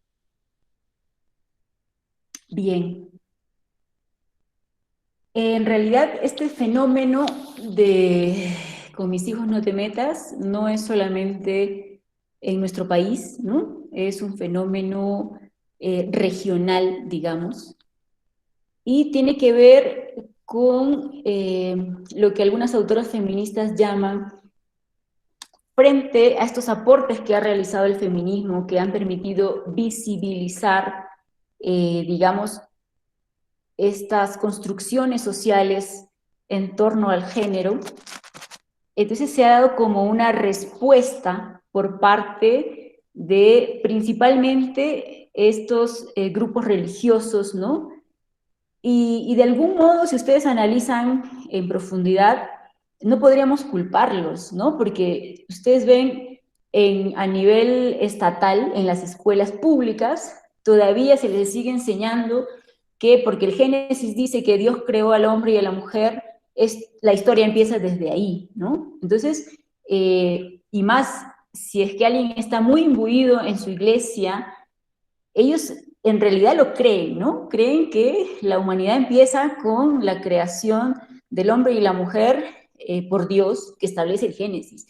Entonces ahí falta, digamos, toda una cultura de fe, ¿no? una cultura de fe, porque falta fundamentar nuestra fe de manera seria, de manera estudiada, ¿no?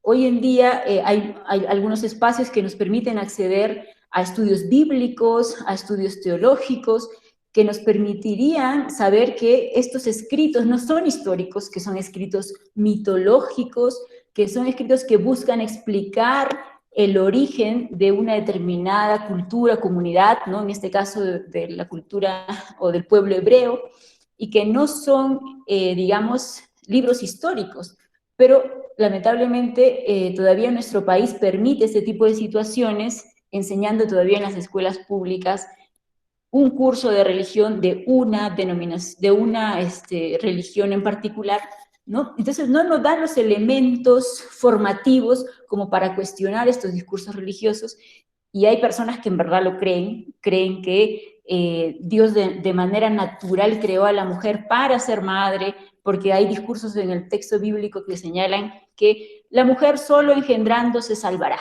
¿no?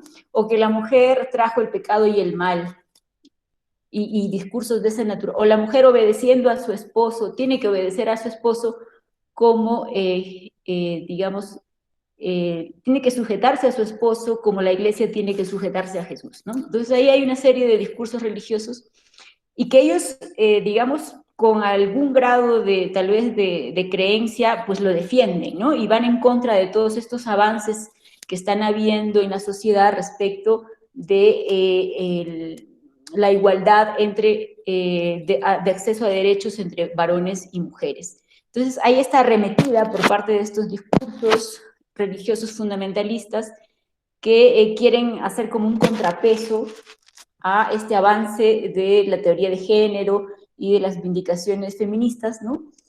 Y eso es algo que se está articulando a nivel regional y que lamentablemente Brasil es un modelo muy cercano en el que podemos ver cuál puede ser la magnitud de las consecuencias si es que esto se instaura en los demás países, ¿no? Porque ahí el gobierno que está, digamos, en el poder actualmente, pues está infiltrado de personas con un discurso fundamentalista que está afectando las políticas públicas, que está afectando los derechos de muchas poblaciones, y yo creo que es un modelo que tenemos que observar para que eso no pase en nuestro país, porque ustedes saben que están adquiriendo desde esas instituciones religiosas fundamentalistas, están adquiriendo medios de comunicación, están ingresando al plano político, están instalándose en espacios de poder desde los cuales podrían generar un retroceso en todos los avances que ya hemos obtenido a lo largo de estas últimas décadas, ¿no? Entonces, ahí habría que observar con cuidado y ver de qué manera podemos participar para que ellos nos sigan avanzando con estas ideas que poco aportan a continuar con el avance en materia de políticas a favor de la mujer, ¿no? Luzmila Quesada le agradece, doctora, por la buena información y a su vez nos pregunta qué datos hay sobre la región de la Sierra y Selva sobre los embarazos de niñas. Se sabe que en esas regiones hay falencias en el acceso a la salud. Sí, gracias, Ismila. Efectivamente, la mayor cantidad de casos de niñas y adolescentes que quedan en estado de gestación producto de una violación sexual, pues se da principalmente en la selva, en Loreto, en Ucayali, en San Martín.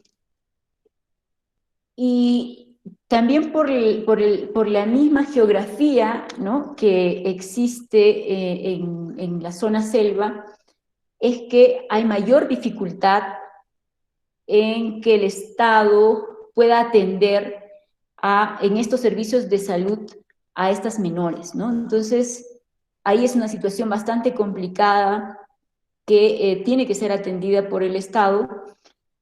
Y en segundo orden está, sin duda, la zona andina, ¿no?, en la que, si ustedes observan, es bastante marcada la cultura bastante machista, y por eso es el segundo lugar en el que hay mayores casos de violación sexual de niñas, niñas y adolescentes, ¿no? Ahí, no sé, habría que nosotros, desde cada uno, desde el espacio en el que se desenvuelve, tomar las medidas que corresponden para hacer incidencia pública, para organizarnos como mujeres y poder solicitar que se atiendan a estas zonas de mayores necesidades y donde menos a veces atención del Estado hay por las dificultades geográficas que existen.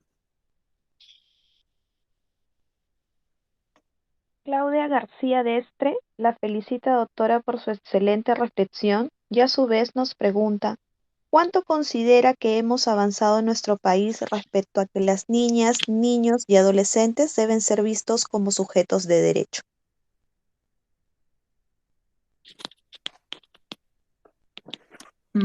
Bueno, ahí habría que revisar las resoluciones judiciales de los juzgados de familia, ¿no?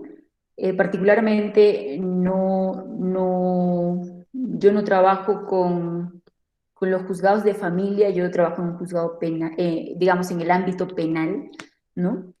Pero a los pocos casos de los que he tenido conocimiento, los fiscales y los jueces de familia, digamos, ponen mucha atención en poder cumplir con los parámetros que establece la Convención del Niño, en el que se establece que los menores, bueno, que los niños, niñas y adolescentes son sujetos de derecho de especial protección y que tienen derecho a manifestar, digamos, su opinión o manifestar su voluntad, por ejemplo, cuando plantean algún tema de tenencia, ¿no? Con quién quiere quedarse, si con la mamá o con el papá, o entre otros conflictos que se plantean a los juzgados de familia. Entonces, la verdad es que no podría dar una respuesta concreta porque no tengo acceso al conocimiento de esas resoluciones, ¿no? Habría que revisarlas. Pero al menos con los casos que he tenido acceso, he visto que sí se toma en cuenta, que escuchan a los niños, a los adolescentes, y claro, eso va a también depender mucho de cuál es la formación que tiene ese funcionario público y la mirada con la que toma las decisiones, si considera o no lo que estos niños y adolescentes puedan, digamos, emitir en las audiencias que ellos realizan, ¿no? Vanessa Galindo nos escribe y le agradece por su exposición y nos consulta, según la legislación, el concebido tiene derechos y por ende existiría conflicto entre el bienestar de la menor que decida abortar y el derecho a la vida del concebido. ¿Cuál es la normativa nacional o internacional en la que podemos basarnos para determinar un tiempo o plazo, por ejemplo, 22 semanas, para realizar esta práctica? Según tiene entendido, la OMS también se ha pronunciado al respecto. Gracias. Bueno, em, respecto del concebido, bueno, en la Constitución se habla que es un, digamos, sujeto de protección, ¿no? En el Código del Niño y Adolescente se habla que se es niño desde la concepción. Entonces, digamos, en nuestro marco jurídico sí se regula la protección del concebido. En el Código Civil dice que para todo cuanto le favorece, ¿no? Ahora, no está en discusión que el concebido sea objeto de protección, no. Lo que está en discusión en este caso es qué hacemos cuando entra en conflicto, ¿no? La vida del concebido con la vida y otros derechos de, en este caso, la gestante. Entonces, cuando entran en conflicto, es ahí que hacemos. Entonces, nuestro ordenamiento jurídico los pronunciamientos que han habido por parte del Tribunal Constitucional señalan que ningún derecho, ni siquiera el derecho a la vida, es absoluto, ¿no? Y que si un derecho entra en conflicto con otros derechos o con otros principios, pues lo que corresponde ahí es hacer un ejercicio de ponderación para determinar a cuál de ellos tiene que preferirse, ¿no? Y cuál de ellos debe protegerse por encima del otro. Entonces, no cabe duda en ese sentido que, al menos para el caso que nos convoca esta noche, que es el embarazo de niñas y adolescentes víctimas de violación sexual, no cabe duda, y creo que es hasta de sentido común, que no podríamos, en aras de salvaguardar la vida digamos, de una vida en proceso, ¿no? De un germen de vida, podríamos anteponerlo a la vida y los derechos que asisten a un ser ya formado, a una persona, a un ser humano que ya siente, que ya piensa, que ya está con nosotros, ¿no? Y que va a cargar sobre sus cuerpos y sus mentes, eh, y no solamente en el momento actual, sino por toda su vida, y generándole una serie de consecuencias en el ámbito personal, en el ámbito social, económico, y digamos bastante complejo.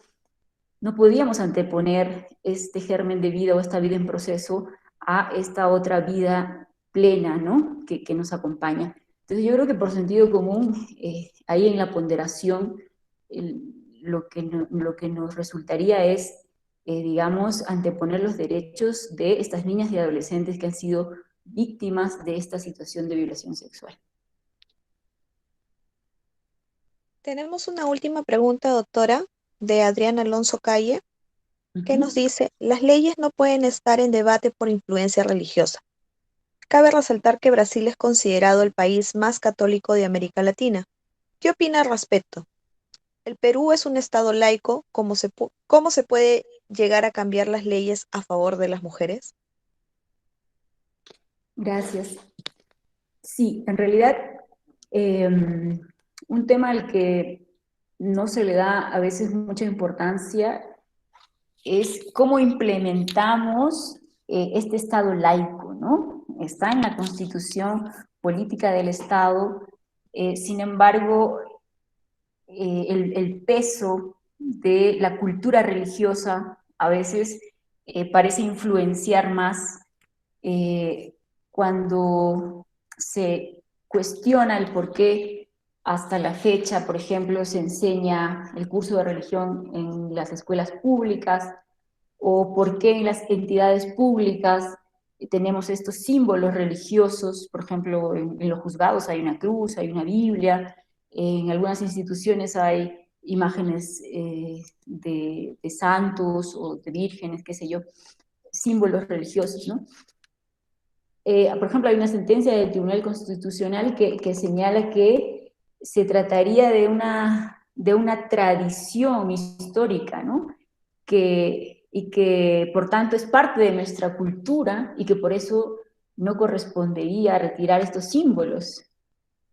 O que existe un tratado con el Vaticano que hizo al Estado asumir ciertas obligaciones en relación a la relación social del Estado peruano con la religión católica.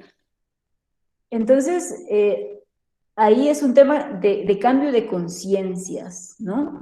Las transformaciones en la sociedad no se van a dar lamentablemente por una norma, sino porque digamos, profundicemos en el conocimiento de nuestras creencias, de nuestra fe, haya también un cuestionamiento a aquello que tiene que ser cuestionado.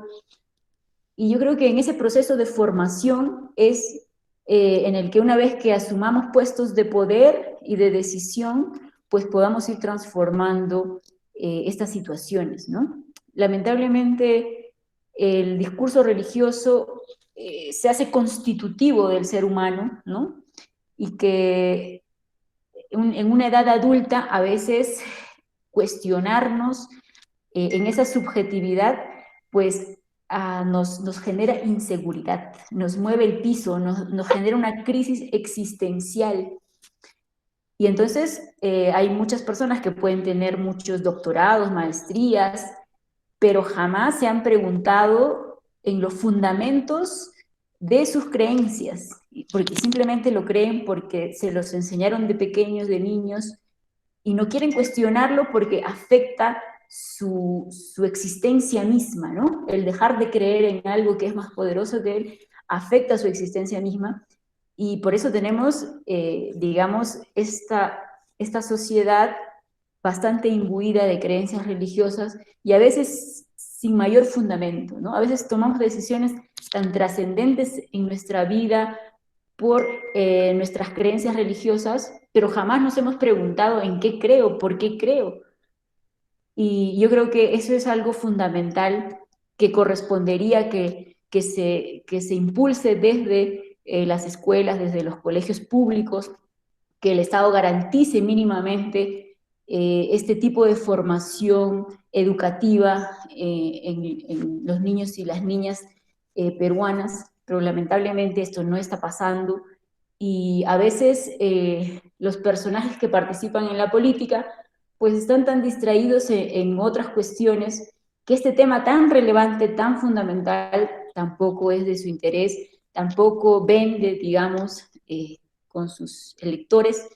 Entonces, si no hay una toma de conciencia y, digamos, una discusión sobre el tema a nivel colectivo, pues probablemente en 10, 20 años vamos a seguir lamentándonos de estas mismas condiciones, ¿no?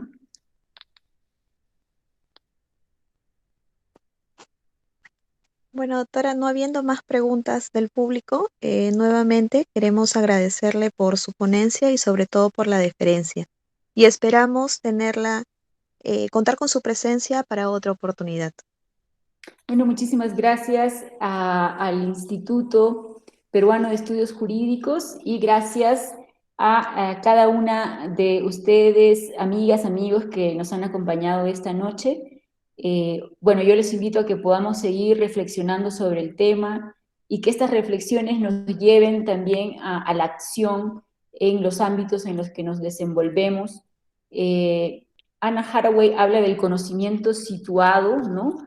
Yo creo que desde nuestras experiencias como mujeres a lo largo de nuestra vida hemos podido experimentar estas violencias a veces sutiles, a veces más grotescas en nuestra sociedad y cómo esta experiencia nos puede llevar a inspirarnos a transformar esta realidad de tal manera que nuestros hijos o nuestros sobrinos o nuestras hermanas menores no pasen por estas mismas experiencias, ¿no? Entonces yo los invito a que podamos ponernos estos lentes de género, ¿no? Y poder ver la realidad con otros ojos, con más detalle, con más cuidado, para poder ir transformando nuestra sociedad.